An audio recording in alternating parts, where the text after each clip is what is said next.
Iran अब जिस तरह की मिसाइलों से इजराइल के शहरों पर हमले कर रहा है, उसकी कल्पना न तो इजराइल ने की थी और न ही अमेरिका ने।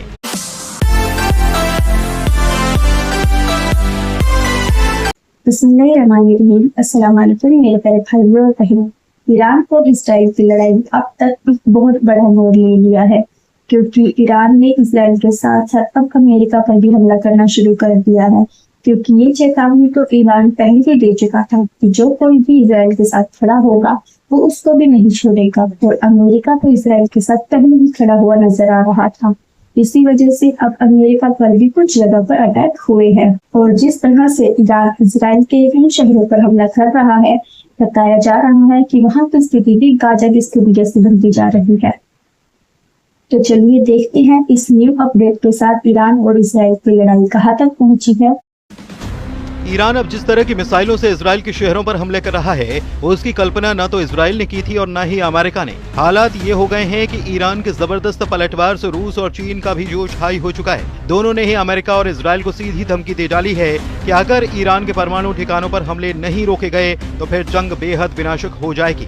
इस वक्त पूरे इजराइल में गाजा जैसी तस्वीरें दिखाई देने लगी हैं। ये कहना गलत नहीं होगा।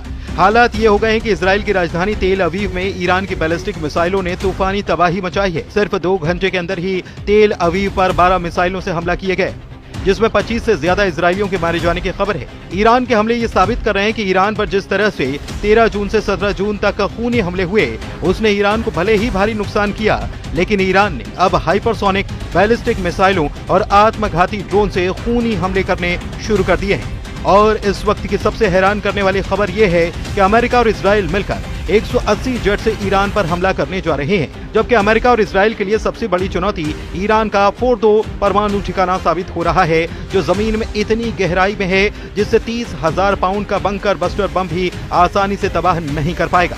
इधर ईरान के समर्थन में रूस और चीन खुलकर सामने आने लगे। पुतिन ने 2 चूक कह दिया है कि इजराइल के हमलों से ईरान के भूमिगत परमाणु अड्डों को नुकसान नहीं हुआ है। वहीं ट्रंप ने ऐलान किया है कि जब तक खामनेई को नहीं मारा जाएगा तब तक इजराइल हमले करता रहेगा। इजरायली हमले बेशक ईरान के लिए काल साबित हो रहे हों, लेकिन ऐसा बिल्कुल भी नहीं लग रहा कि ईरान के 20 टॉप कमांडर, 4 टॉप परमाणु वैज्ञानिकों के मरने के बावजूद ईरान के तेवर ढीले पड़े। पिछले 8 घंटे में इजराइल ने ईरान में अराक हैवी वाटर रिएक्टर पर हमला कर दिया। कुछ घंटे पहले ही इजरायली सेना यानी कि आईडीएफ ने अराक और खुंदाब शहर के लोगों को इलाका खाली करने की चेतावनी दी थी। अराक में हैवी वाटर रिएक्टर है। ये फैसिलिटी ईरान के न्यूक्लियर प्रोग्राम का एक अहम हिस्सा है। इसके साथ ही अराक में बड़े पैमाने पर हथियारों का उत्पादन होता है, जिसे इजराइल ने 40 जेट के हमलों से तबाह करने की कोशिश की है। अभी तक ईरान के नतांज परमाणु ठिकाने को तबाह करने का दावा किया गया है, लेकिन अचानक ईरान के समर्थन में रूस और चीन ने बयान देना शुरू कर दिया। रूस के राष्ट्रपति पुतिन ने डंके की चोट पर कहा कि ईरान के जिन परमाणु ठिकानों पर इजराइल ने जेट और मिसाइलों से हमले किए, उससे ईरान के भूमिगत परमाणु ठिकानों को नुकसान नहीं हुआ।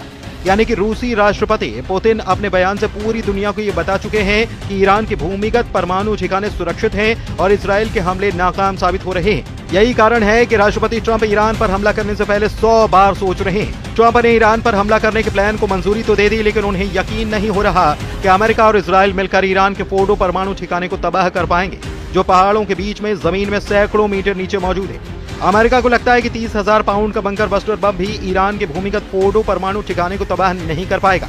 एक्सियोस की रिपोर्ट के मुताबिक अमेरिकी राष्ट्रपति डोनाल्ड ट्रंप ने अपने सैन्य सलाहकारों से पूछा है कि क्या 30,000 पाउंड के बम ईरान के फोर्डो परमाणु संयंत्र को नष्ट कर पाएंगे। बंकर बस्टर बम, जिन्हें मैसिव ऑर्डिनेंस पेनेट्रेटर के नाम से भी जाना जाता है, अमेरिकी शस्त्रागार में, लेकिन इजराइल के पास बमों को तैनात करने के लिए आवश्यक हथियार या बम वशक नहीं है। फोर्डो को इतनी गहराई पर जमीन के अंदर दफनाया गया कि माना जाता है कि ये इजरायली हवाई हथियारों की पहुंच से बाहर है। पेंटागन के अधिकारियों ने ट्रंप को बताया कि उनका मानना है कि बम फोर्डो के खिलाफ काम कर सकते हैं। हालांकि अभी तक ये साफ नहीं है कि ट्रंप इस बात को लेकर आश्वस्त हैं या नहीं।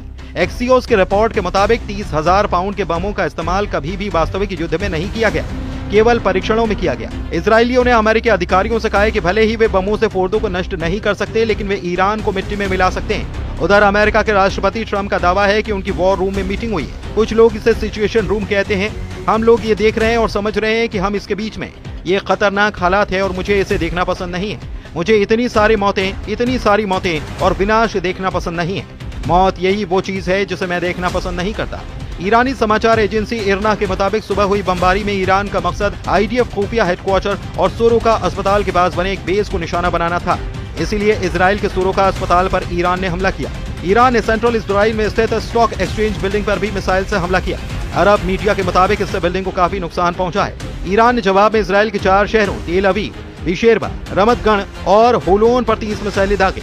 इजरायली मीडिया रिपोर्ट के मुताबिक 7 मिसाइलों को इजरायली डिफेंस सिस्टम रोकने में नाकाम रहा। ईरान के हमलों में 176 लोग घायल हुए, 6 लोगों की हालत नाजुक है। इजरायली पीएम बेंजामिन नेतन्याहू ने कहा कि ईरान जानबूझकर इजरायली नागरिकों और अस्पतालों को निशाना बना रहा है। इजराइल इन हमलों का बदला लेगा।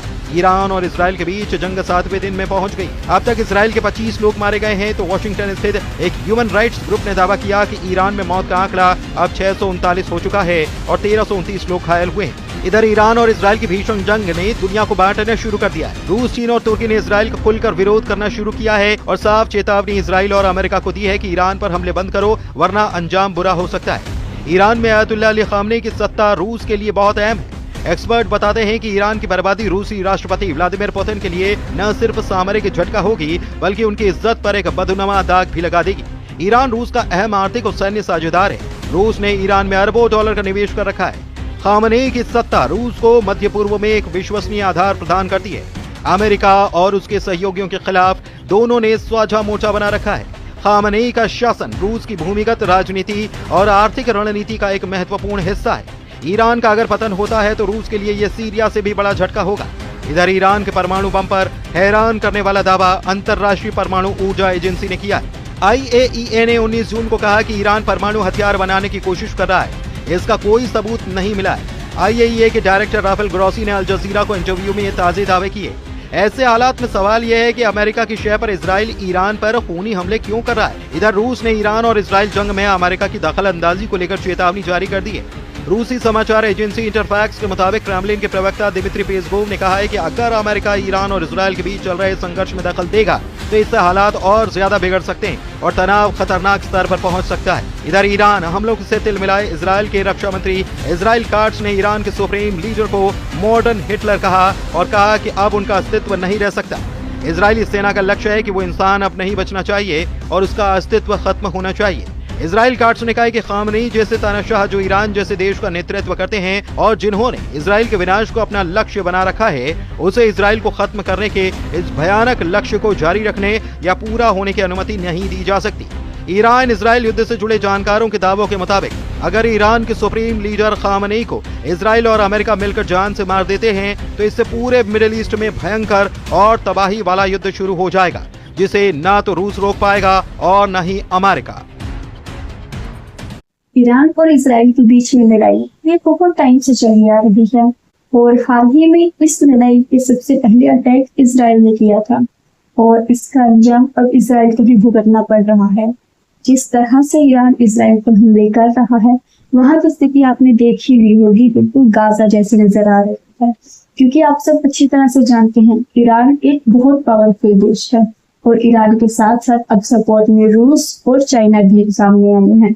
ये लड़ाई शुरू तो हो चुकी है, अब इसका क्या अंजाम निकलेगा ये तो हमारा अल्लाह ही जाने। खैर, आपकी इस पर क्या राय है प्लीज मुझे कमेंट करके जरूर बताइएगा। अगर वीडियो अच्छी लगी तो please like, share, channel subscribe जरूर कर दीजिएगा और आप सब अपना ख्याल रखिए। खुश रहिए। Bye bye. अल्लाह हाफिज।